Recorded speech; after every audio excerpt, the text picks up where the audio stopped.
Hello friends, আপোনালোকে যদি WhatsApp use কৰে তেতিয়ালে আজি এই ভিডিওটো মই আপোনালোকক তিনটা এনেকুৱা ট্ৰিক কম যি তিনটা ট্ৰিক আপোনালোকে জনাটো বহুত দৰকাৰী আৰু বহুতে তিনটা ট্ৰিকৰ বিষয়ে নাজানিব পাৰে তেতিয়ালে ভিডিওটো পুৰা চাওক স্কিপ নকৰিব নহলে বুজি নাপাব তেতিয়ালে আহক ভিডিওটো আৰম্ভ কৰো তো फ्रेंड्स প্ৰথম ট্ৰিকটো হৈছে আপোনাৰ মোবাইলটো ইন্টাৰনেট ষ্টৰেজ যদি 64GB বা 128GB হয় তেতিয়ালে আপোনাৰ ইমান সুবিধা নহব চাগে কিন্তু আপোনাৰ যদি ষ্টৰেজ ইন্টাৰনেট ষ্টৰেজ কম হয় তেতিয়ালে আপোনাৰ মোবাইলটো হ্যাং মাৰিব পাৰে আৰু তাৰ প্ৰথম কাৰণ এইটোৱে যে WhatsAppত আপোনালোকৰ গ্ৰুপ chat কৰা হয় অডিও ভিডিও পিক এবিলাক শেয়াৰ বেছি কৰা হয় তাৰ ফলত কি হয় মোবাইলৰ WhatsAppৰ ইন্টাৰনেট ষ্টৰেজটো ফুল হৈ যায় যদি আপোনালোকে WhatsAppৰ ইন্টাৰনেট ষ্টৰেজটো যদি খালি কৰি ৰাখে তেতিয়া আপোনালোকৰ মোবাইলৰ হ্যাং মাৰা 70% প্ৰবলেম ইয়াতে শেষ হৈ যাব তেতিয়ালে আপোনালোকে কেনেকৈ WhatsAppৰ ইন্টাৰনেট ষ্টৰেজটো খালি কৰিব তাৰ কাৰণে আপুনি WhatsAppত যাব WhatsAppত যোৱাৰ পিছত তিনটা ডট দেখিছে তিনটা ডটত যোৱাৰ পিছত ইয়াত আপুনি সেটিংছত যাব লাগিব সেটিংছত যোৱাৰ পিছত আপুনি দেখি আছে চাগে ডাটা এণ্ড ষ্টৰেজ ইউজেছ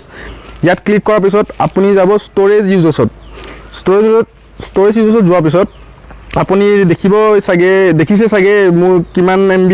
ভৰি পৰি আছে তো ইয়াৰ মই কেনে খালি কৰিম আপোনাক এটা খালি কৰি দেখাই দিছো মই গলো ইয়াত ক্লিক কৰিলো ক্লিক কৰাৰ পিছত আপুনি আকৌ নিশ্চয় দেখিছে আপোনাৰ এই মানুহজনৰ লগত কি কথা পাতিছে ক্লিয়াৰলি আপোনাৰ লগত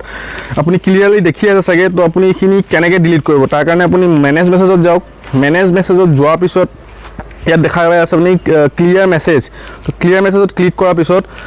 আপোনাকো ইয়াত দেখাব clear all messages cancel clear all expect started আমি যেতিয়া পাই স্টাৰ্ট কৰিছিলো এই গ্ৰুপটোৰ লগত বা এই মানুহজনৰ লগত কথা পাতিব মই গোটেইখিনি ডিলিট কৰি আছো ইয়াৰ পৰা ইয়াত ক্লিক কৰাৰ লগে আপোনাৰ ষ্টৰেজটো খালি দেখি আছে আপোনালোকে ষ্টৰেজ খালি হৈ গ'ল তো এনেকৈ আপুনি আপোনাৰ WhatsAppৰ ইন্টাৰনেট ষ্টৰেজটো খালি কৰিব পাৰিব সেকেন্ড ট্ৰিকটো হৈছে আপোনালোকে তো WhatsApp ইউজ কৰিছে আৰু WhatsApp যদি ইউজ কৰে গ্ৰুপতো জয়েন কৰা আছে বহুকেইটা আৰু এই গ্ৰুপত কি হয় কিছুমানে ভাল কন্টেন্ট দিয়ে আৰু কিছুমানে বেয়া কন্টেন্ট দিয়ে বেয়া কন্টেন্ট হৈছে আপোনাৰ এডাল পিক বা এডাল ভিডিও এটো WhatsApp কি কৰে অটোমেটিক ডাউনলোড কৰি পেলাই গেলেৰিত সেভ কৰি দিয়ে কিবা কাৰণ যদি হেতু সময়ত আপোনাৰ ঘৰৰ মানুহ বা কোনোবা লগৰে আপোনাৰ মোবাইলটো চাও বুলি কয় আৰু আপোনাৰ এই ভিডিওটো বা ফটোখন দেখা পায় তেতিয়ালে আপুনি প্ৰবলেম পৰিব পাৰে তো আমিটো গ্ৰুপৰ মানুহবিলাকক কন্ট্ৰোল কৰিব নোৱাৰো আমি আমাৰ নিজৰ WhatsAppকে কন্ট্ৰোল কৰিব লাগিব তাৰ বাবে আপুনি যাব লাগিব WhatsApp সেটিংছত গৈ আপুনি যাব লাগিব ডাটা এণ্ড ষ্টৰেজ ইউজেছত ইয়াত যোৱাৰ পিছত আপুনি দেখিব when using mobile data on কৰালে আপোনাৰ ইয়াত সব টিক থাকিব এখিনি সব আপুনি আনটিক কৰি দিব আনটিক কৰি ওকে কৰিব আৰু তলত চাওক when connect on Wi-Fi এটো আপুনি আনটিক এটো টিক কৰা থাকিব এটো আপুনি আনটিক কৰি দিব তো फ्रेंड्स ইমানখিনি সেটিং কৰাৰ পিছত আপোনাৰ হৈ যাব আৰু আপুনি যেতিয়া মন যায় তেতিয়া ডাউনলোড কৰিব পাৰিব তো फ्रेंड्स 3 নম্বৰ ট্ৰিকটো হৈছে আপোনালোকে নিশ্চয় WhatsApp ইউজ কৰে আৰু WhatsApp ইউজ কৰে যদি নিশ্চয় জানে যে QR কোড দি বা এনেকুৱা বহুত উপায় আছে যাৰ দ্বাৰা বহুত মানুহে বহুত মোবাইলৰ WhatsApp হ্যাক কৰি আছে এটো আগতেও হৈ আছিল আৰু এতিয়াও হৈ আছে যদি আপুনি ভাবে যে আপোনাৰ WhatsApp একাউণ্টটো সুৰক্ষিত থাকক আৰু আগলৈ কেতিয়াও আপোনাৰ WhatsApp একাউণ্টটো যেন কোনো হ্যাক কৰিব নোৱাৰে তেন্তে মোৰ মতে আপোনালোকৰ কাৰণে এই ট্ৰিকটো বহুত জৰুৰী তেন্তে আহক 3 নম্বৰ ট্ৰিকটো লাগবাহু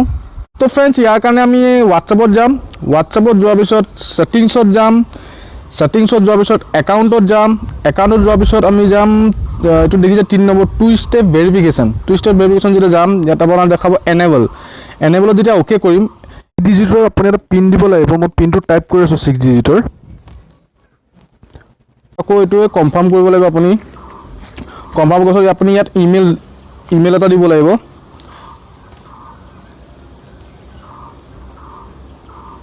ইমেল দিলু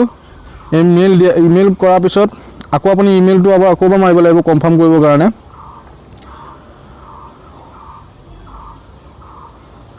তো সেভ হৈ গ'ল এতিয়া আপোনাৰ WhatsApp একদম কমপ্লিটলি প্ৰটেক্ট আপোনাৰ বিনা সিকিউৰিটি বা বিনা ইমেল আইডিত কোনো আপোনাৰ WhatsApp খুলিব নোৱাৰিব আৰু না আপোনাৰ মোবাইল হ্যাক হোৱাৰ সম্ভাৱনা থাকিব তো फ्रेंड्स আশা কৰো ভিডিওটো ভাল লাগিল চাগে যদি ভাল লাগিছে সাবস্ক্ৰাইব কৰক লাইক কৰক শেয়াৰ কৰক আৰু তেতিয়ালৈকে লগ পাম মোৰ আগৰ ভিডিওত আৰু তেতিয়ালৈকে জয় হিন্দ জয় ভাৰত জয় অসম